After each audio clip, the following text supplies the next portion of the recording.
Tom Bianculli, CTO of Zebra Technologies. Thank you for talking to us here on MySecurityTV. Absolutely, Laura. It's my pleasure. Thanks for having me. You're welcome. And here we are in Silicon Valley. And you had the honor of delivering the keynote today. Yes. Very, very interesting. First of all, tell us a little bit about Zebra Technologies, because you say it's over 50 years old now. Yes. Yeah, we've been around for 50 years. We started out, as our name implies, the zebra, the white and black stripes associated with the barcode. So we started out in the barcode verification and printing business, and then into thermal on-demand printing of all sorts.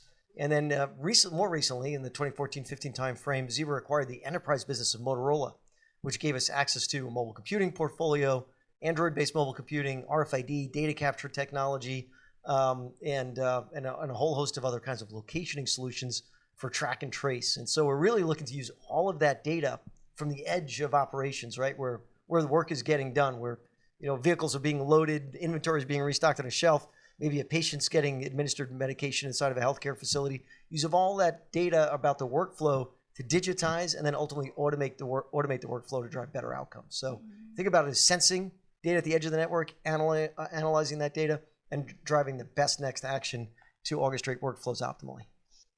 Now, your technology, I think maybe even so far as like 4 or 5 years ago, society may have looked at it as if it is making humans redundant, some of it. Yeah. Where now, as we spoke about, because of the labor shortage that we have globally, actually people are seeing it as such a good thing, aren't they? That's right. It's really interesting. It wasn't that long ago that was the case, and I think it's completely turned around now, where technology in the way of being able to quantify what's happening and automating workflows was kind of viewed as potentially taking a job away. In the situation we're experiencing now, where we've got a global labor shortage, we're going to be, by the end of this decade, at about an 11% labor deficit, which is going to result in $8.5 trillion of unrealized global economic output, which is the GDP of Germany and Japan combined. And all of that gated economic output is a function of having or not having the labor to get the job done. And so this really become, with many of our customers, an imperative. It's not a nice to have. It's certainly not a bad thing in terms of taking a job away from somebody. And it's even kind of transcended traditional ROI analysis to the point where a lot of operations decision makers are saying, hey, we need this automation, we need this capability in order to drive just continuity of business for us going forward. So it's kind of to the rescue in a lot of ways, you might say. So let's talk about some of the other examples of the technology. You've got the retail space. And then you've also got the farm to fork situation. So explain a little bit more about that. Yeah, so in the retail space, the dynamic, for all the reasons we were just talking about from an on-demand perspective, more and more fulfillment is happening from the store. So many retailers are fulfilling up to 90 or north of 90% of online orders from an individual store. And of course, they also have shoppers coming into the store that are buying goods, in person. And so there's a lot more stochastics happening to the inventory in that store, because now I'm fulfilling local demand from people coming into shop, I'm fulfilling online, not to mention the reverse logistics, where somebody's maybe returning something to a store that they purchased online, that store may not even carry. So there's a very complicated, inventory situation for them to be able to track, and their accuracy is maybe 65, 70% from an inventory point of view. If they're going to deliver to the expectations of you and I and consumers in general of delivering in hours, or at least delivering to what they originally promised, they need, much, much better inventory visibility. So what we're seeing is the deployment of computer vision, RFID technology, other types of AI and predictive models for being able to bring in things like social streaming, news, events, weather, and creating a unified demand signal, as well as having the real-time visibility in the store to better forecast down to the SKU level and the particular store level what should be shipped to optimize margin and delivery time. So this is something that has been talked about for a while, and inventory accuracy is nothing new in retail, but 65% is just, you can't be competitive and have a sustainable business with that. So it's really causing it's a forcing function for a lot of this change. So is it in the pipeline, or is it actually being used right now? Yes, I would say it's not diffused equally across all segments, but if you were to take apparel as an example, there's probably not a single fast fashion retailer out there or a fashion retailer in general that hasn't deployed RFID to some extent. And most of them, I would say, have deployed it across every single item in the store. So if you think about a an apparel store, you've got a large number of SKUs. You have a lot of selection. You have a small number of any one SKU on the store floor at a time, meaning a particular color or size. And you've got the gross margin profile of the merchandise that can afford, a tag that costs several cents to be able to put on that item. And the benefit there is you have perpetual view of inventory without having to send labor out to count the inventory on the floor.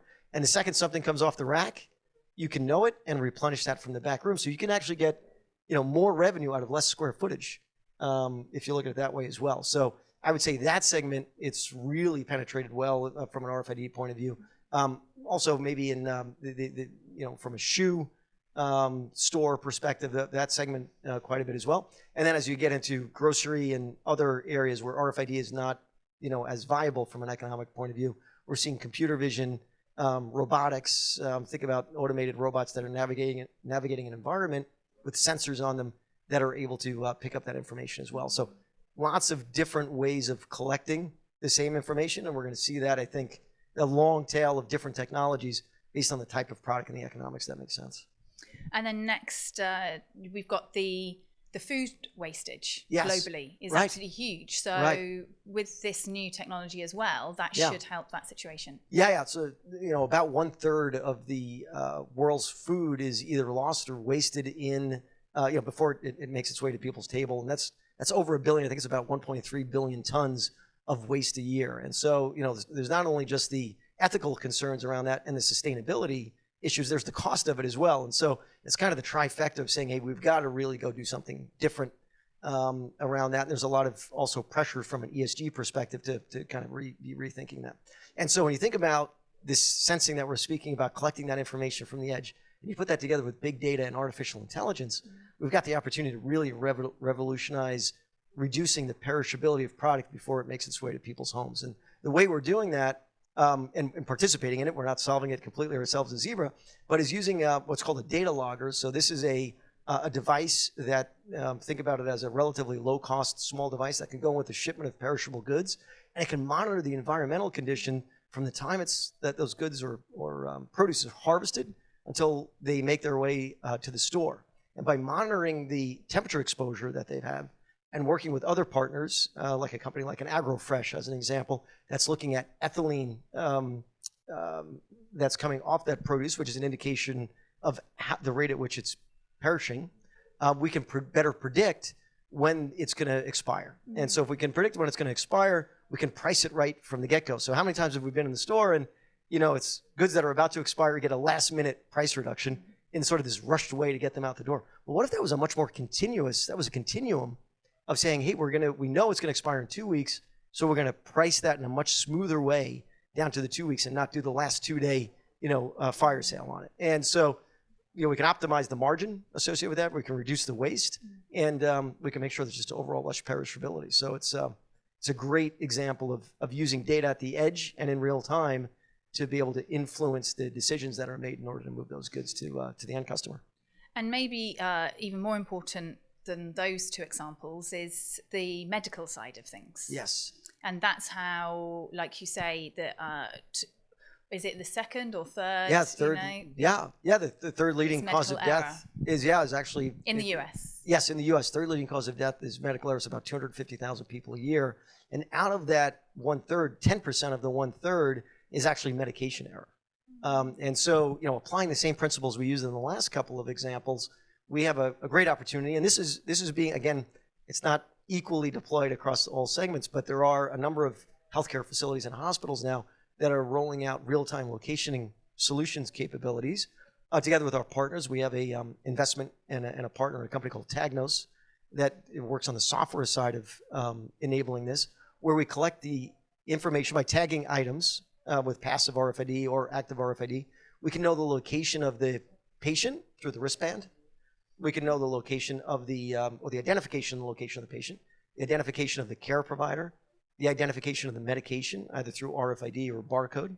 And of course, we know the time of day from the network that we're all connected to with all these devices. So if you think about it, if I can automate knowing I'm interacting with the right patient, I'm the right care provider, administering the right medication, and I'm doing that at the right time, you virtually eliminate the opportunity for a medication error. And the other side benefit, I know you and I spoke about this a little bit earlier, was the idea of being able to return time, which is a complete side benefit of this, to that care provider, right? Because they went to school to provide care to individuals. They didn't go to school to document things on clipboards. So if we can collect all this information, we can, an emerging term here is be able to diarize. So diarization, it's the idea of creating a digital diary throughout the day of what's happening in the workflow.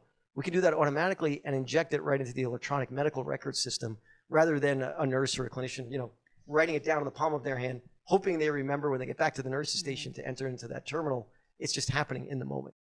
Well, a lot of exciting projects in the pipeline. Certainly. And yeah, thank you for talking to me. Yeah, thank you very much, Thanks. Laura. And it's great to chat with you. No shortage of opportunities, that's for sure.